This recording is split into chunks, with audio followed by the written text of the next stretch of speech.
Hello, welcome to Kathaa Yaana. This is Kathaa Yaana's new series on the occasion of second storyversary, Globe Trotting with Kathaa Yaana, where I share stories with you from different countries around the world, and the countries chosen will be in alphabetic order from A to Z. The story that I'm going to share with you today is from a country that begins with the letter A, and the country that I have chosen is Australia. The first thing that comes to my mind when I hear the word Australia is definitely the kangaroos.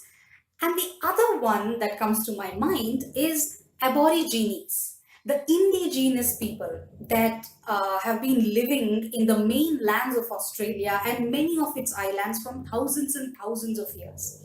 And my story for today is from the Aborigines. But before I tell you the story, I would like to give you a small background so that you would be able to appreciate the story even better. Now, one of the largest indigenous groups in Australia, the Aborigines group, are called the Yolngu people, which live near the Arnhem Land in the Northern Territory of Australia. And this Arnhem Land is considered as the big parcel of Aborigines community. Now, this Arnhem land is very close to Lake Ivella, which the Yolngu people, in their language Yolngu Mata, call it Gapu Viak. Gapu means water and Viak means salty. So Gapu Viak means salty water. So these Yolngu people are also referred to as the Gapu Viak community. And this Gapuviya community this community has various clans and groups within themselves. But whatever the groups and clans may be, all these people are united and they are connected by a very complex kinship system. Brotherhood, you see, kinship. Kinship in their language, they call it as Gurutu, and they believe that this Gurutu, this kinship is the basis, that is the foundation on which their tribe thrives. And these people believe that they have a very strong law in their language called as Rom, which dictates them the rules of how they have to interact with other people in the community, how they have to be on their land, how they conserve flora, fauna, and everything else around them. Every time the elders in the community keep cautioning the people, saying that you will always have to have deep respect to our law. You have to revere the law and follow the law and its rules. If you break the law will break you. They have such deep respect for their law. And what does their law include? That is very interesting. Their law includes nothing but their daily tasks which they have to perform, and the procedures and process they have to follow to perform the tasks so that they can lead a very happy life. And that includes bushcrafts like basket weaving and mat making, building shelters and rafts, then making spears, which is a very important tool for them when they have to gather food. So they gather food, cook them, and share equally among everyone in the community, and they take care of each other. And most importantly is that they will have to always keep sharing and narrating stories of their origin so that everyone is every time reminded of their origin, and they are always rooted to their origin, their history. And the stories that they share are called as the Dreamtime stories. It is their sacred narrative of creation.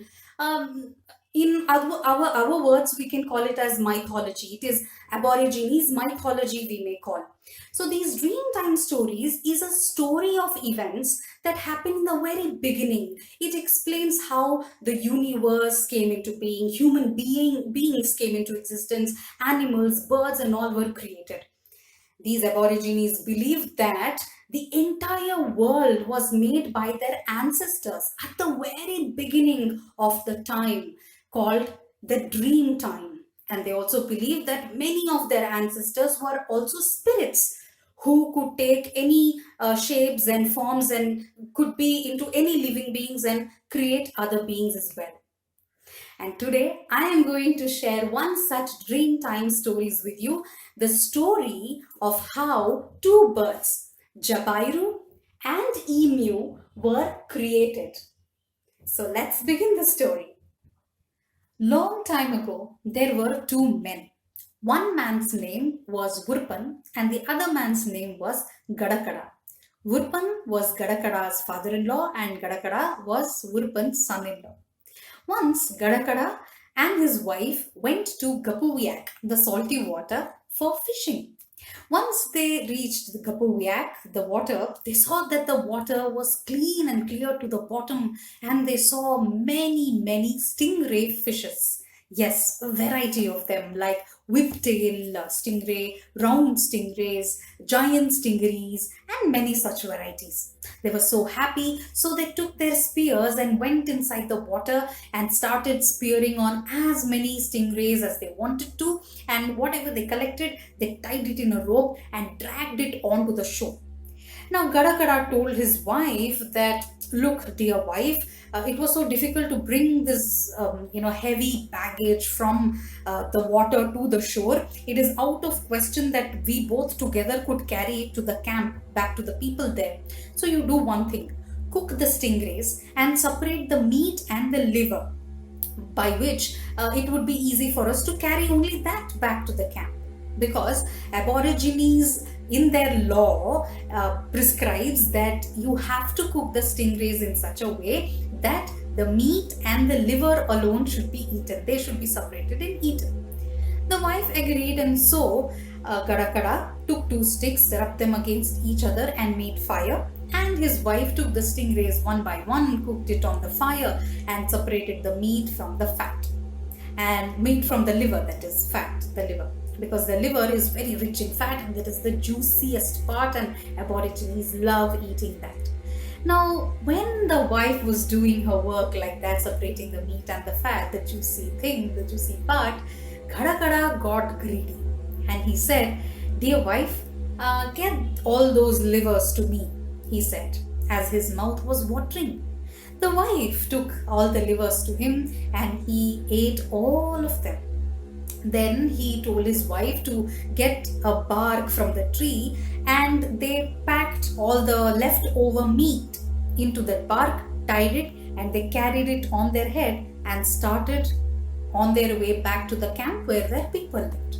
And once, as Gadakada and his wife were arriving inside the camp, all the people in the community were so happy because, as again in their law, whoever goes gathering for food gets the food, and the food is shared among everyone equally. And so all of them thought that yes, they had gone for stingray fishing and they would all get to eat, have a feast on the juicy fatty liver with meat bone. That is what they were all excited with. Now Gadakada's wife took that entire meat parcel to her father Vurpan, placed it in front of him, who with all excitement opened it, because he was the senior most and he was responsible for distributing the food equally among everyone. And so when he untied the bark, he saw there was only meat. He started looking, he started digging inside the meat to see where the livers were. Where were the livers? Where had they gone? He just started looking and he asked, dear daughter, I don't see any liver. Why? What happened?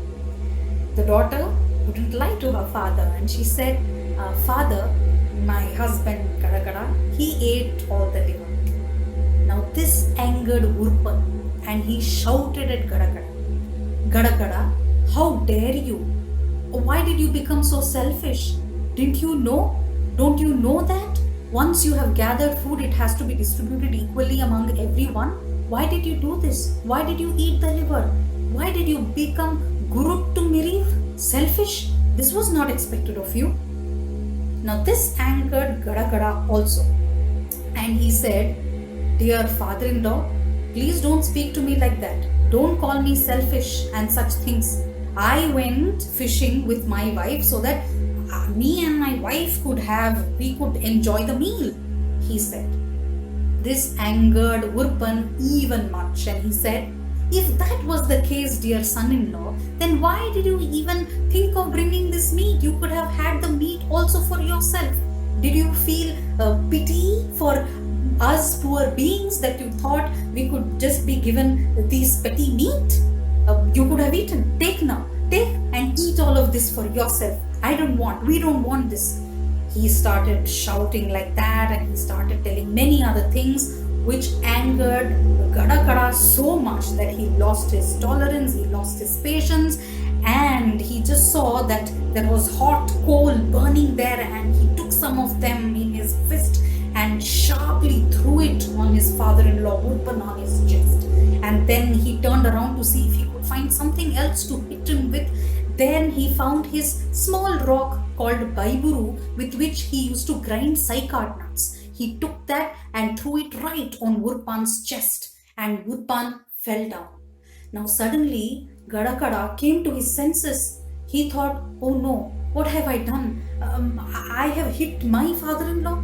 Oh no, no, no. Now what will he do? What will the people do? He thought. He was so fear-stricken. He got so anxious that in his anxiety and his fear, he started jumping and jumping. There, as he stood, he began jumping, and from jumping he began flying and flying in the sky.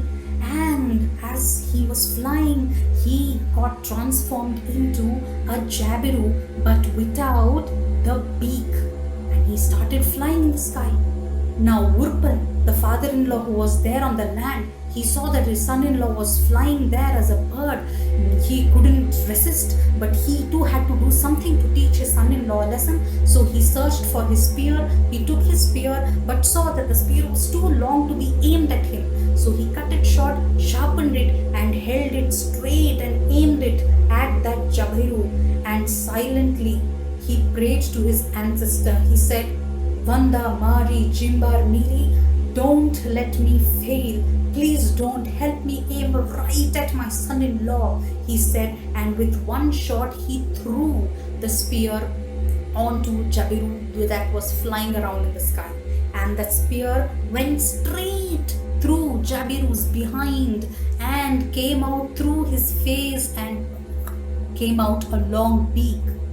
Now, when he got the beak, Gadakada, the Jabiru, said, Oh, Urpan, my father-in-law, thank you very much. Now with this beak, I will be able to fish more nutritious, nice, delicious fish for myself and more of stingrays, he said, and happily flapped his wings and started circling in the air.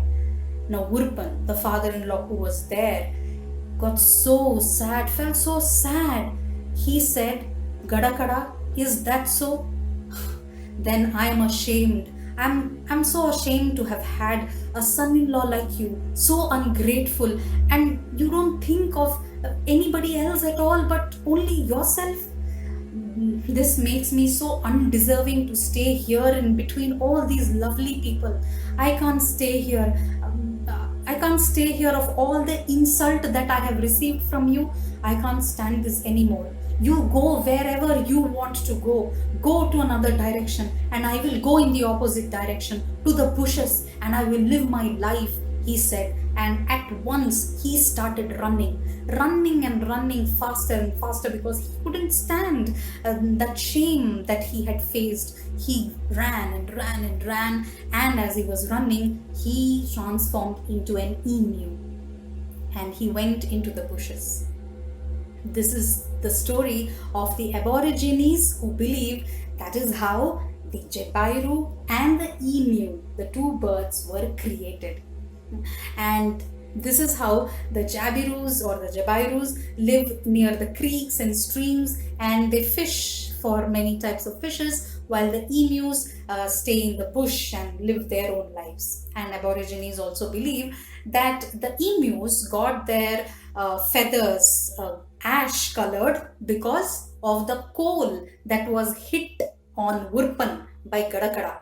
And also the emus have their eggs the same shape as the rock that hit Urpan. So this was the story of Jabiru and the emu from the Aboriginal Dreamtime Stories. Hope you like this story. And there is one more thing that I would like to mention here. While I was narrating the story, you would have heard a background music.